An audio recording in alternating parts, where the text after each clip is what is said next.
Hello, and welcome to another edition of About the Albums. And this time we're talking about Cringer, which came out in January of 2013. Cringer is not only the first album to come out in 2013, it's also, I don't know why I act like that was funny. It's not a great tidbit, but it's kind of a pseudo concept album. There's mostly it is about this, as you'll hear with the songs, about the titular Cringer, which is supposed to be kind of like this horror movie monster. And also, along with that, while not every song is tied into that, with pretty much every song I tried to use the same kind of tones with the guitar and the synth and I believe I used the same. I guess I have to listen to it. Maybe I didn't use all the same drums the whole time, but I try to kind of have similar just the same kind of instruments being used for it for a lot of it, so it had more of a cohesive feel. And again, it's one of those things. I've mentioned this before. I kind of like to set limitations for myself like that to kind of work within them. It just makes things kind of interesting. So Cringer was me trying to do that, and I think also vaguely inspired by, as was after I had heard the album Thriller from Michael Jackson. So I think maybe parts of that went into there with it doesn't really sound like that at all, but there's probably some influences of certain things I was trying to do there. And the name for sure, simple one word ER thing. I don't know, but I'm assuming that I played a little bit into it with some of the way things are done. We'll see if you can see that. Maybe I never really notice it when I'm listening to it, but I just kind of remember it was around the same time. So without too much more pre-ramble, let's get into the actual just ramble that is about the albums on Cringer.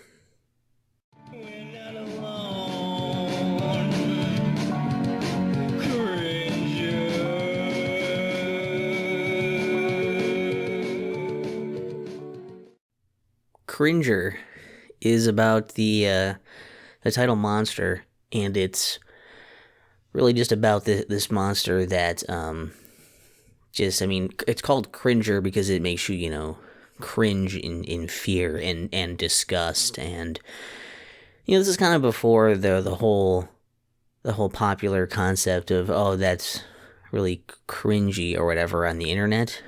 So it really wasn't referencing any of that. But, yeah, the idea is it's this really, horrifying, terrifying, monster. And, the whole beginning of this is kind of a build-up of, the different parts, and then singing stuff about it. I thought it was kind of cool, because then once it kind of goes, as it's going into, the solo bits, too, there's just, I don't know, the effect on my voice made it sound pretty cool, I think. Lyrically, I think it came out pretty cool, too. And since it was within my range and had a cool effect on my voice, I think it worked really well to make it sound like it fit. So I like that. It's kind of a recurring thing you may notice, is that I usually like when I have an effect on my voice, because it makes it sound more interesting than just my plain voice. Kind of like you're hearing through the just the audio of me talking, like this, I guess. But, yeah, then the end stuff, the solo, the tone for that sine wave or whatever solo tone thing near the end, I think is cool, especially because it kind of holds those notes then near the end of it too. And the scream in the song is really cool. I really like that. Just, I don't know, it came out really good, especially with the effect on it. Just makes it sound awesome.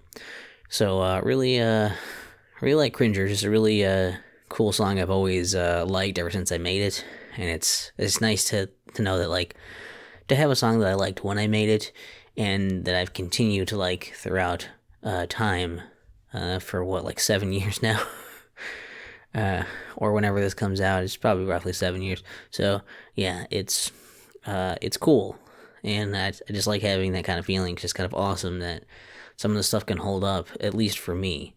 And hopefully you find it pretty cool too.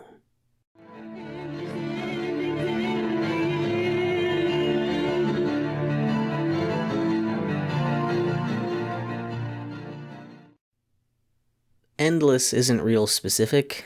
It just kind of has that spooky feeling. It's got the right instruments that I wanted to use in it.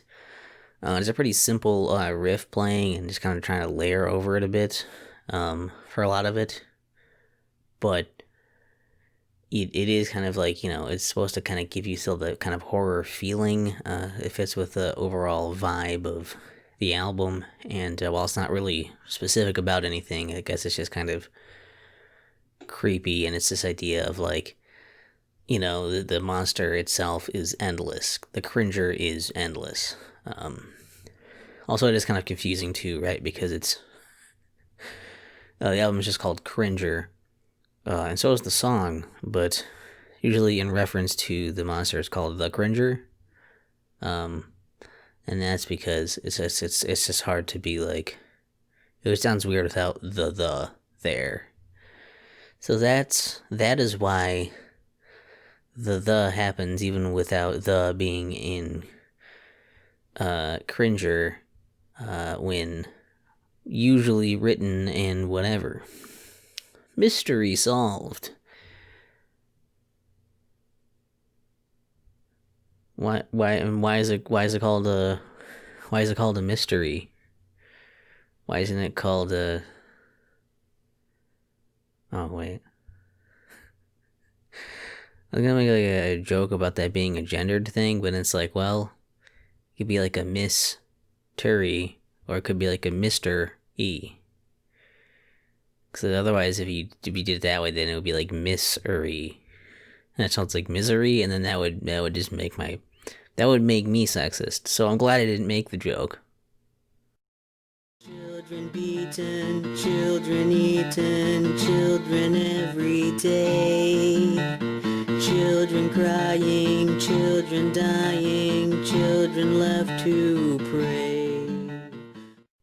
Left to Pray is kind of based around this concept of like medieval like kings and rulers making these crazy orders and running things and just kind of making life pretty miserable for people under them, and so it's kind of just focused more on like how like it's really affecting like the quality of life for these children.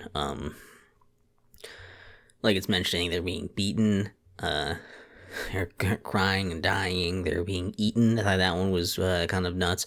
The idea of that. And also this kind of like this thing where it's like, because they want to stay in power, they want to be wealthy, they want, they're trying to take people's money and use it so they can, have their wars and conquer more land. And the idea that it's like, there's all these awful things happening, but the world just turns away, because it's like, that's just how it has to be, that's just how life is. So it's kind of a bleak outlook there. Again, kind of tonally fitting, but not really specifically about the Cringer doing anything. So it's interesting, especially because, like I've mentioned before, I'm atheist. So I guess I'm aware of the concept of religion and God. So that's why those things can make appearances and be mentioned, and that doesn't make me a hypocrite. And you can say I am, I guess, if you want, but I also don't care. So, I mean, that's whatever helps you sleep at night. Whatever floats your fucking boat. Blows your goddamn hair back. And other such sayings and phrases.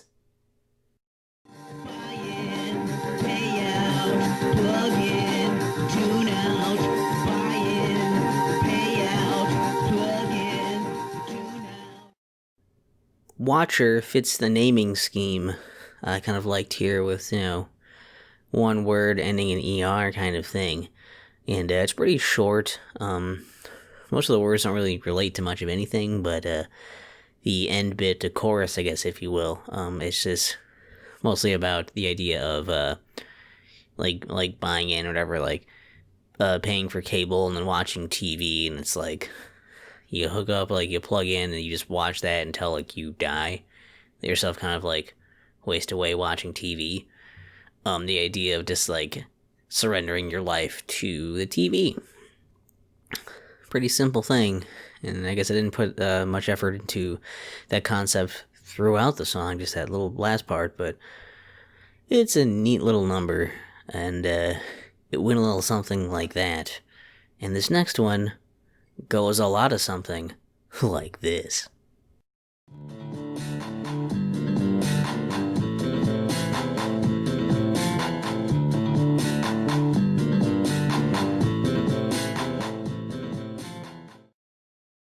Revenger is instrumental, still fitting with that naming scheme though, and I just liked the guitar riff and then tried to build on that guitar riff that I found, and I guess there's not really a whole lot of concept behind it. I guess it's just kind of, someone seeking revenge, I suppose, but it's not really like clearly necessarily baked into the concept of the album, which is why it's kind of like a pseudo concept. It's a sort of concept album, because there's a number of songs that aren't really related to the main idea behind it, but maybe it could be vaguely related or in the same universe or something maybe. But Revenger mostly is just a cool instrumental piece using the instruments that I had picked out to use on the album. So that's all I really have to say about it. And that, ladies and gentlemen, is that.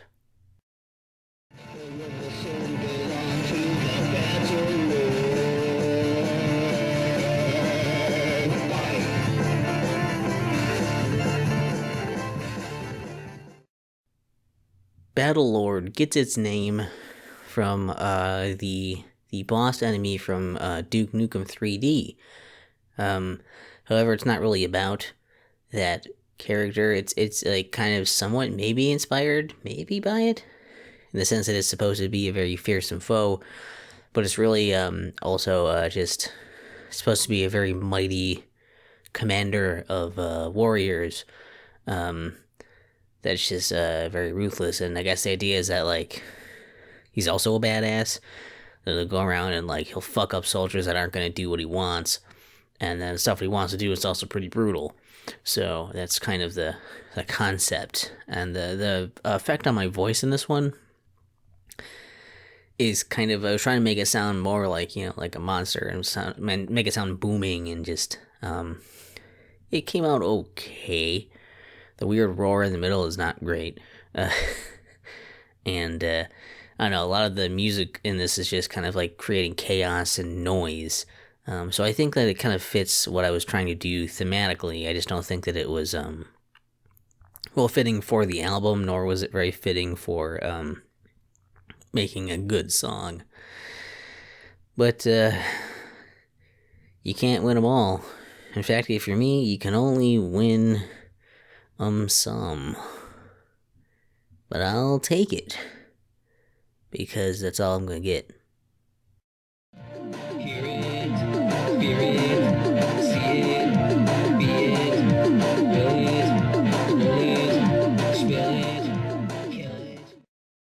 The Weak and Stupid finally comes back to actually embracing the concept of Cringer. It's about people getting together and just, after, the Cringer's been terrorizing everything, the town and whatnot, and it's like, okay, this is a problem. And so they're trying to, like, get their weapons ready and get themselves prepared, angry mob style. We're gonna like handle this thing, and it's called The Weak and Stupid because they think that this is going to work and that they're a lot weaker than the Cringer. Interestingly, also in the song, near the end there, at least, there's the line of "kill that fucking Cringer," which is interesting because it's just calling it Cringer instead of like a name instead of calling it the Cringer like I've been doing mostly here. So maybe I had a better understanding of how to work that into, talking and lyrics and whatnot back then than I do now. It was just harder for me to grasp now as an old man. But I don't know. It's a song that sounds cool. Actually, there's a cool effect on my voice or whatever, which I say all the time. But I kind of like that the tones and stuff, especially with those synth strings and everything. It actually sounds really cool. That I don't even have an effect on the keyboard, and it still sounds that neat as well. So I do like the atmosphere that's built with the instruments that I kind of played around with. That's neat and cool, and I like it. And also, I keep mixing up this name whenever I try to remember it. Because for some reason I kept thinking it was The Weak and the Stupid, but it's just The Weak and Stupid, meaning that they're both. So it's even harsher than my memory wants me to believe. Time is running fast. Life's too short, alas. A million other lives have passed. How can one expect to last? Lifelong is another one that just kind of talks about the ideas of, the finite nature of life, the idea that, you can't live forever, that you're eventually going to die like everyone else does, and that there's no way to really stop that. Life keeps marching forward, as time keeps marching forward, and you can't stop the inevitable of it. How can you? And it's kind of just built around that concept of just thinking about that and how that's just a real thing, I guess. And it's weird because the sound of the song is kind of eerie because it's almost happy, but it's kind of not, and it's almost just uncertain of where it is there, tonally. It's strange. So I guess I do think it sounds kind of neat. Some of the pieces I used under it, especially since there's no drums in it, could have been sung a little better, but wasn't too bad. And I guess that's just the feel of it is interesting. What did it make you think of? What did it make you feel? Think about that. Feel that. Be a quick draw, be an outlaw, be a fast learner. Be a rider, be a fighter, be a westerner. Westerner is out here breaking all kinds of rules. It's not talking about the whole Cringer idea. It's not using most of the tones I was setting out and having established. I think it's the same bass and guitar tones, but other stuff, harmonica and trumpets aren't really part of that, really. So I think it's just one where I kind of came up with the riff for it and it was sounding good, and it's like, I'm going to use it. Came together, and it's just generally about general Western stuff you'd see from movies and shows of depictions of the West, and, riding horses, shooting pistols, whatever, that kind of thing. And, actually, it was one that I took later when I made the album Gunned Down in the West. This one also I threw on there as well to fill up spaces, so this was one of those pre-existing ones. Because I liked it so much, and it obviously already really easily fit. So it's still a cool song. I still like it. It jumps, it bumps. It's an okay, if not. I mean, it is a kind of a pretty cliche, stereotypical Western depiction you'd see from some movies and TV shows. Again, I realize, but I think it's kind of neat. It's kind of cool. I'm fighting in the pit. Promise me you're home again. Faces breaking on the spoon. Take the rocket to the moon. Rocket to the Moon has nothing to do with fucking anything. It's just a weird song that does use the right tones that I wanted to use for the most part, so it still sounds like it fits in with the rest of the album, but doesn't contribute to the concept, doesn't really have much of a concept of its own either. It's just weird lines thrown together, just to be fun to sing. And the vocal effect is neat. It's a weird, because there's like an echo, but also like the effect on it is like a wavy thing, and kind of like a chorus on it. And so some parts you can kind of notice the chorusy effect, but it doesn't seem to go to the echoes, but it's got that waviness too, and you can hear my also like kind of my actual voice on it a bit too, so it doesn't always waver. It's weird, note wise, sound wise. It's just strange to hear, which I guess goes with what I was going for. But I don't know. It's just a strange song that's in here because it had the instruments and the sounds and was recorded at the same time. And at the end, you'll hear a little bit of an effect on the music as well. And at that point, it's just because I had put the microphone up to the speaker of the keyboard so that it would put the effect from my voice onto the notes on that stuff too. So it was just some trickery. Some trickery, dickery, do. So let's go to the next one. Salivator, kill the creator. Salivator, kill the creator. Salivator is about a machine that... I guess I'm not exactly sure why I called it Salivator, if it's just like it thirsts for destruction or something like that. I don't remember if I had a specific idea in mind or if it was just kind of vague. Again, not really related to the main album concept. Doesn't even really follow the same naming thing I was doing. It's close in the way it sounds, but Salivator with like the O just sounded more like a robot name to me, I guess. And yeah, it's just about that. And it has the tones, I guess, so it fits in that aspect. But I think the only thing I really regretted when I was doing this, whenever I listen to this too, is at the end, the very last part.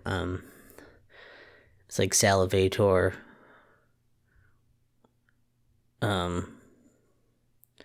Kill the creator, and then I kind of had an extra like note at the end of it. So for the last one, I probably should have said like Salivator will kill the creator or something like that. It's like, it would fit with the number of beats, rather than just having to put the end of Salivator down another note for an extra beat. Other than that, though, it's cool.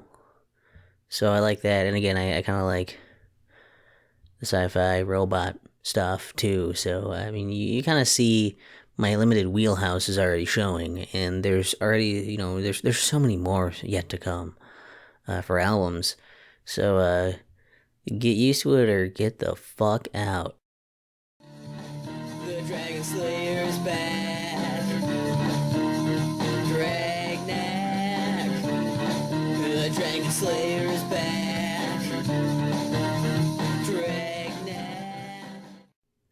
Dragnac was going to be an instrumental, I think, pretty much, and then I kind of had this thing like, oh, like that sounds like a thing I can sing on it. That sounds cool. So I did, so it ends up being about Dragon Slayer that returns. And, the name Dragnac sounds cool and it rhymes with back. So I kind of worked that into that. So there's not a whole lot of thought going into Dragnac. It just sounded cool, and I went with it. So hopefully you also think it sounds cool, and went with it.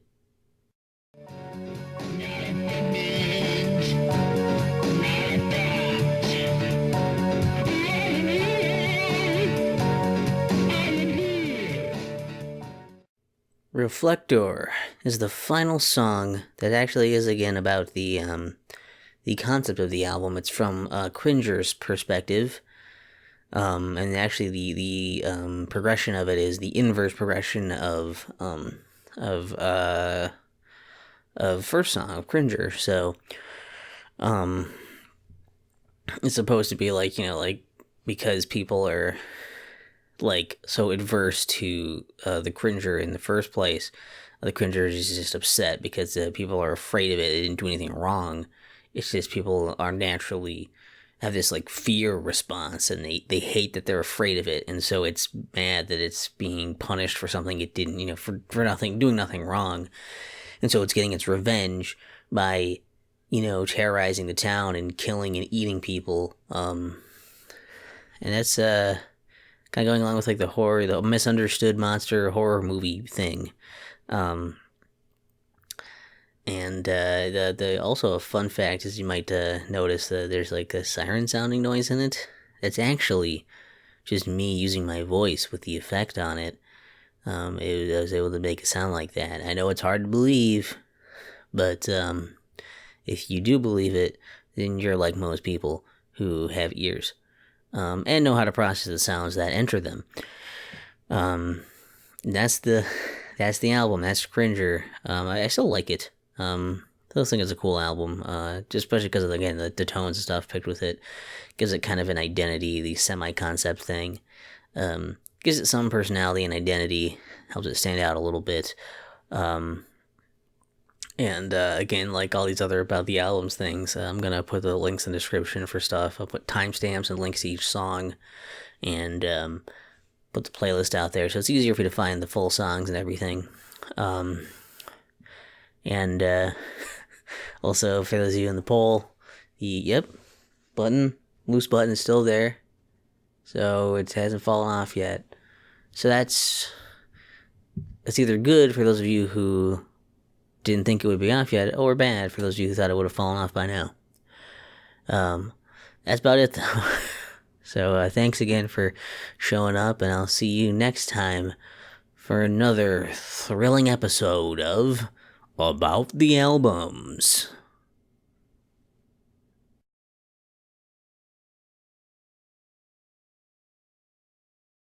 The artwork for Cringer, I believe I still had Microsoft Word at the time, which now I just have the Apache OpenOffice instead. But at the time, I think I still had Microsoft Word, some version of it, and I made word art, and I think I had to do something weird with like screenshotting it or something to get it to work. I managed to get the word art out of there, and I had it like tilted and stuff because I wanted this kind of specifically look pretty much like this, not like necessarily directly this, but I wanted the metal looking like letters, and I made it you kind of mess with the gradient a bit, so I played around with that a little bit as best I could, and I threw it in.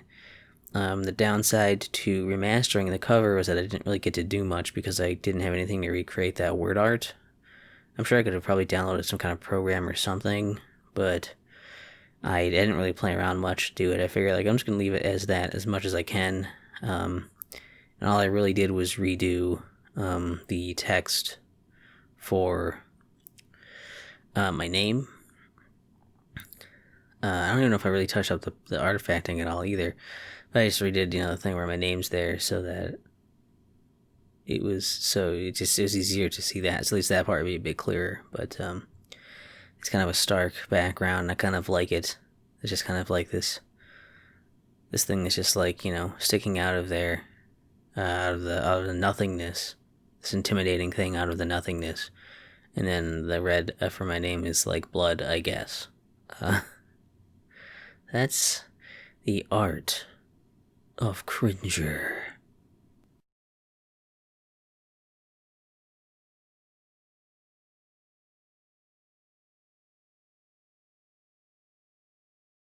Cringer.